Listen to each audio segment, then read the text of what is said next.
Video lang ako, te. Be. Kayo na nagwawalis dito? Ako nagwawalis dyan. Diyan, sa building. Galing dito papunta na doon? Punta rito sa may tubig. Diyan, kahoy na yan. Ano talaga ninyo yan yung... May bayad kami, 1.5 lang. Kakahati ko doon si Inday. Isang sahod lang namin dito sa barangay. Okay na din. 1.5 lang kasi gusto ko malinis ang paligid ko dyan. Ang daming dahon. Kaya nga pero okay na malinis na Sa amin kaming dalawa mag-asawa o kawawalis lang kanina nagsunog kami ng garden namin doon. Kami ang nag-ano dito sa garden na yun. Pero kayo na rin ang nag-ano dito? Dito lang. Yung iba doon. Iba din doon? Kami lang dito. Ang linis-linis na Ang linis-linis na. Diyan kasi, iba na ang ano dyan. Dati yung may-ari na nagtanim dyan, tagal na, namatay. Kasi naano lang, yung anak niya, nagsunog sa taas, nag-awa yata mag-asawa. Nasukit ng usok. Hindi nakarating sa ospital. Kasi adik yung anak. Matagal na sila dyan. Siya ang nagtanim niya. Yung mga tanim na yan, ang dami no? Kanila yung tanim. Saan na yung bahay nila dyan?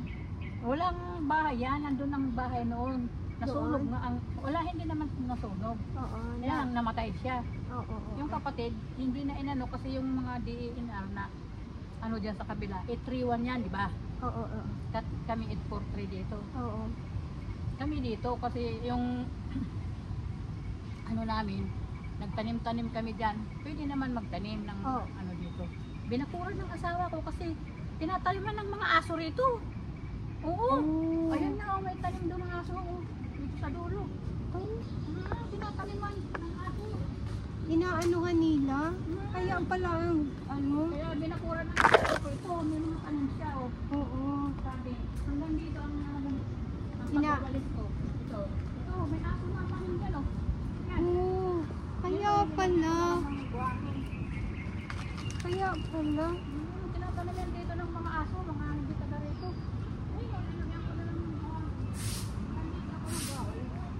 Kaya pala ang linis-linis dito. Ako linis dito. Ano lang kami ng kahati ko doon. Banda doon, meron din kahati. Tigwan pa, kahati lang namin nung nakaraan. 710. Okay na lang din yan Dagdag na din yan sa ano. Walis-walis ka lang naman Kakapagusin kasi ang daming dahon. Tinan mo nga kaya nga kasi ang daming may mga santol kami ayun Pero makakuha kayo dito sa mga bunga? Nakakakuha kami. Kayo yung kukuha ng mga bunga? Kaya lang yung mga bata, pinangunguha ang mga hilaw pa. Mga bata, mga salbahe rito. Ganyan talaga. Marami naman mga bata talagang umaano dito. Tinan mo ang daming dahon. Kami ng umaga, nagwalis natin dyan. Ulan na naman kaya winawalis ko na. Iniipon ko lang dito. Ngayon naman dahon na. Ano ko dito sa ano? Ako yan, mababaw siguro yan. Kasi napunta na lang ng buhangin para hindi mabaho. Mabaho kasi ako ang nawa. Kaya nga, pumunta kasi ako doon ng nakaraan ba? Ng isang araw. Malinis na pala yung wala nang basura. Walang gaano. Kasi kami, hindi naman kami nag-ano ng basura. Mga kakaroon. Inaanod yung mga aso dito. Kaya nung dati kasi matagal naman akong taga-office dito, dami ng basura dati. Basura, naglinis din, may naglinis din. Yung nanghiram sa akin ng 100, binayaran ako kasi naglinis sila yan sa ilog. Pag may naglinis sa ilog, inaanuhan din. 500 yata ang ewan ko kung araw nila. Okay na din yun. Bata na naman imbis na natutulog ka ako, nanonood lang ako ng tape. Babangon nga ako kayo. Umulan na naman. Kaya nga, yan. Tapos, mahirap walisin yung basa.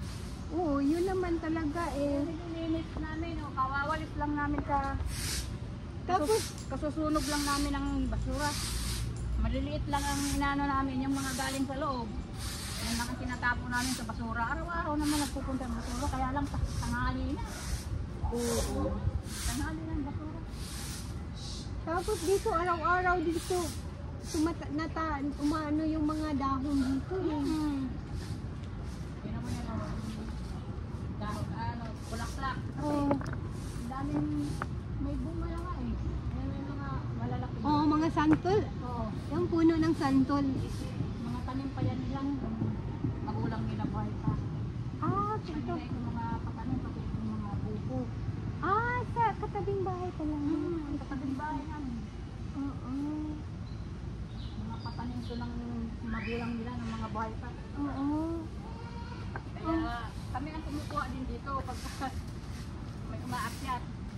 Kinukuha din ng mga bata dito. Yung mga bunga? Bunga. Pag walang kinukuha ng mga bata. Pag walang nagbabanta. Wala, pag nasa loob ka. Oo nga. Hindi nga kaya nasa loob ka eh. Oo, totoo naman. Ito na lang din yun para may pagka-libang-libangan ba na hindi ka masyadong Mga bata dito makukulit. Nagka-high blood kaya ako dito. Wala nung matagal na kami rito. Mga 15 years na yata kami diyan.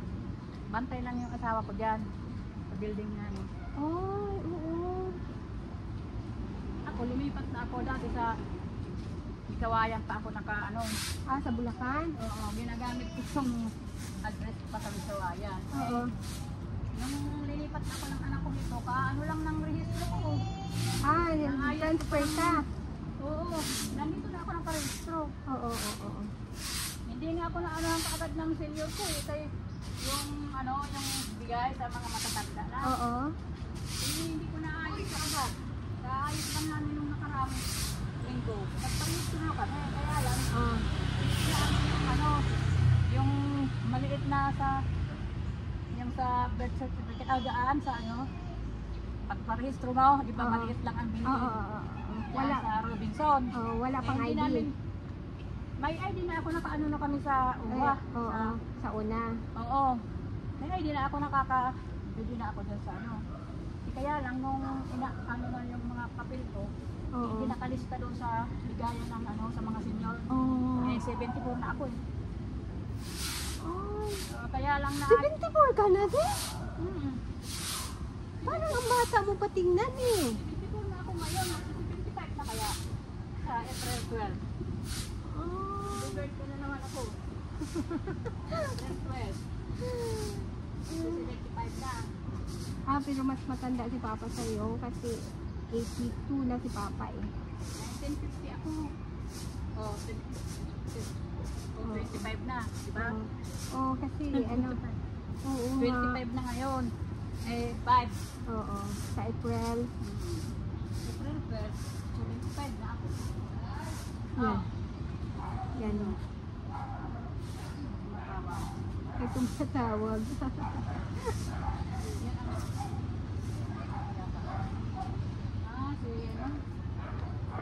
May anuhin siguro?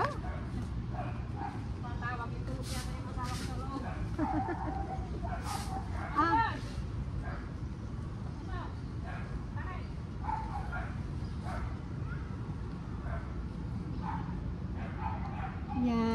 Yan niya. Kausap ko si nanay, si ate kanina. Sila pala tagalinis dito sa lugar na to. Kaya, yan. Siya dun tagawalis, dito sa dito. Kaya malinis yung area nila, Pero lang, yung inaano nila is 1.5 monthly. Pero okay na lang din. Nalilinis naman nila yung Yan.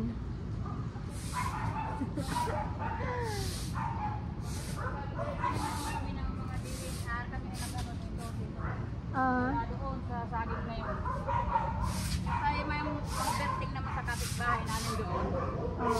Bali tatlo. Dalawa lang yun, yung banda ron. Diba yung mga lang sa ilog? Nilagyan ng truck yun, yung pinag-anuhan nila doon. Mga halaman ni Ma'am Bertie ngayon. Ah! Nasaan kita?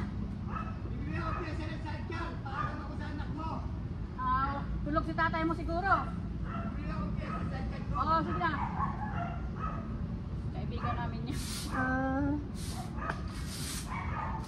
Kaya binakura na lang ko kaya inaala ng aso. Diyos ko, ginoo. Tinataniman kami dito ng aso. Akong na, ano, mga tanim-tanim nila, oh. Yun. Mas maganda na nga yun. Kasi malinis na inaanahan niyo talaga. Nililinis talaga namin to. Nawalis namin. Doon sa kabila, wala na lang naglilinis, no? May nag-upgrade. Bihira na. Kinukuha lang nila ang saging. Oh. Ano lang. Hindi inano.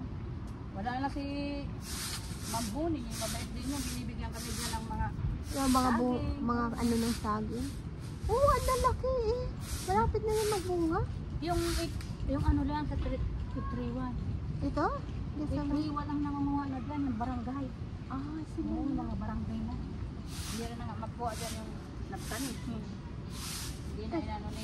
kasi namatay na yung ano talaga eh. Nagtanim talaga. Yung mga anak na lang, no? Hindi na rin sila kumukuha dyan. Yung mga apo. Oo. Dapat hindi na nila inano yun. Sa mga ano na yun. Dun sa barangay na yan. Oo. Hindi na nila nakialaman kasi.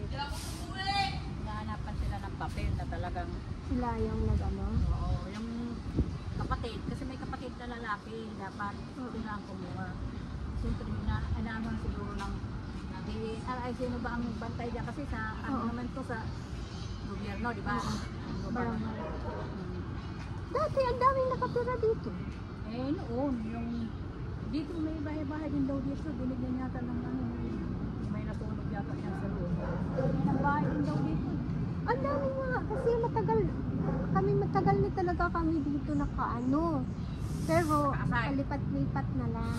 Oo, kasi wala naman kami talagang Saan man kayo? nagre-rent lang naman kami. Yun. Yung mga kaibigan kong mga waryo, Oo. tinulungan kami mag-ano doon, yung mga kulay green doon. Oo. Tinulungan ng asawa ko mag-ano, yung mga kawayan na malalaki noon na wala namang nagamit, inaano lang ng mga bata.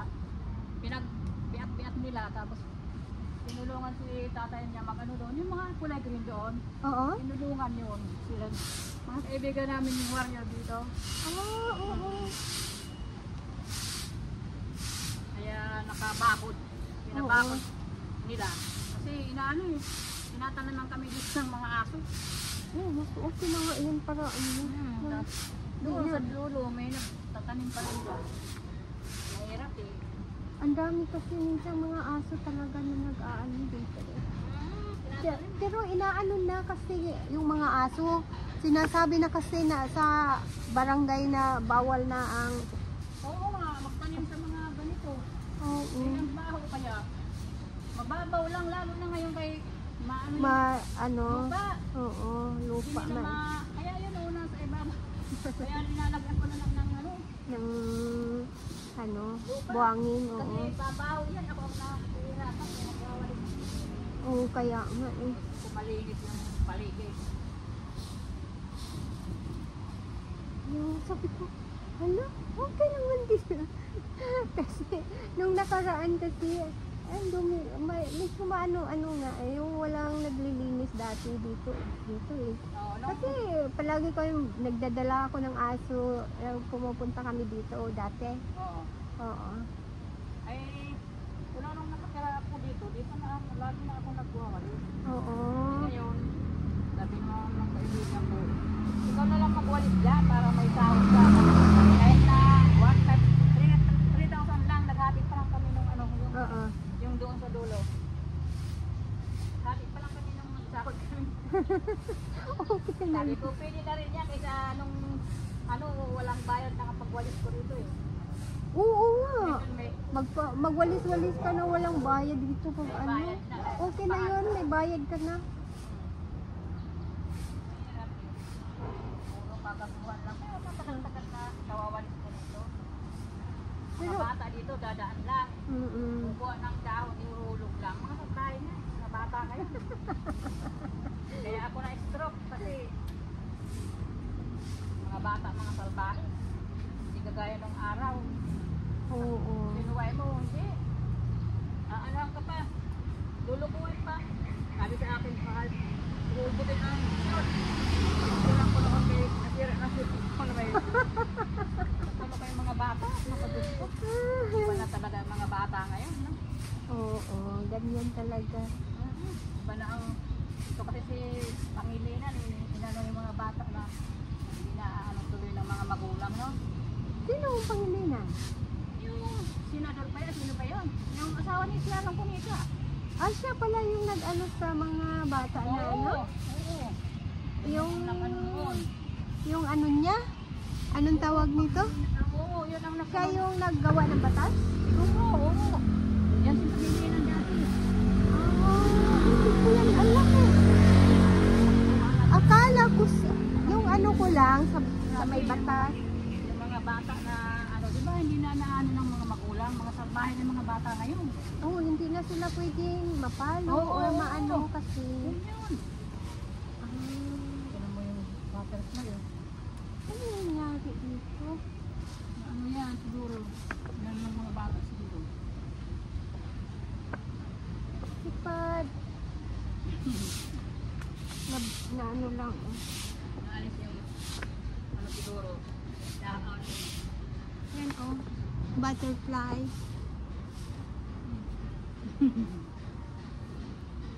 Pahinga ka muna. Ay, naku, mga bata ngayon, di ba na? Kaya nga eh. Kaya nga parang Naka umuwi. yan lang sa may OBC. Malapit lang dito. Oo. Kaya nga eh.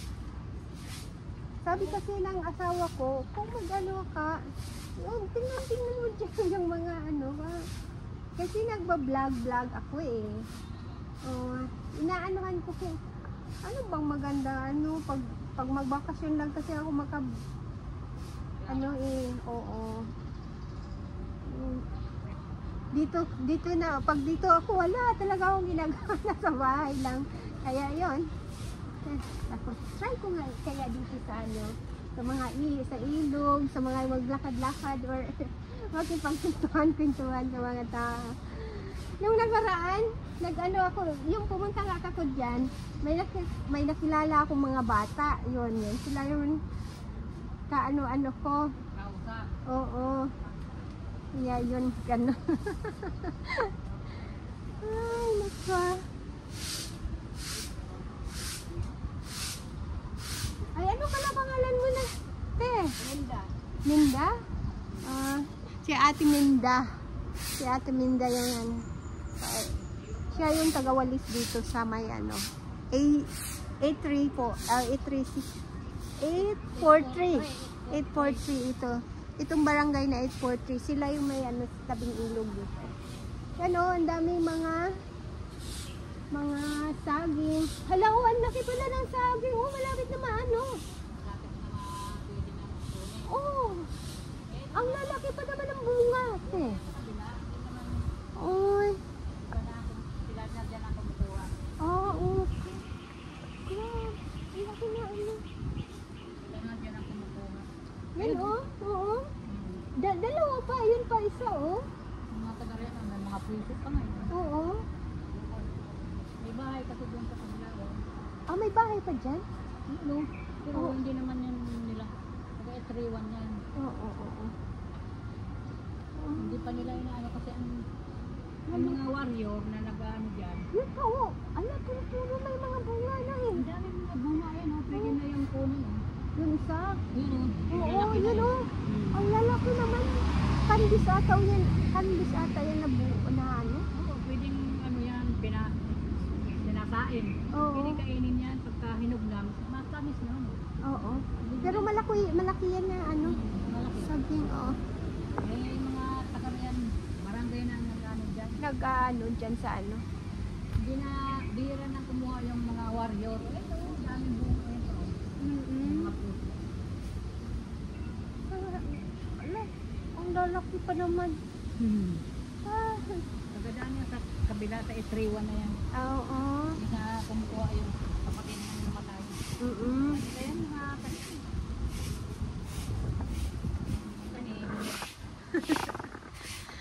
Yun na nga.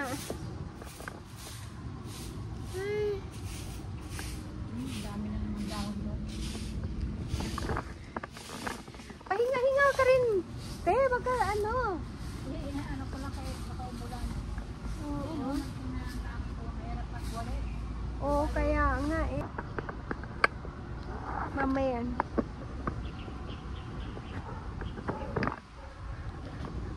Yan lang muna. See you in the next vlog. Maghanap na naman tayo sino makausap natin sa susunod na vlog natin. See you! That's Dalia's life here in Manila.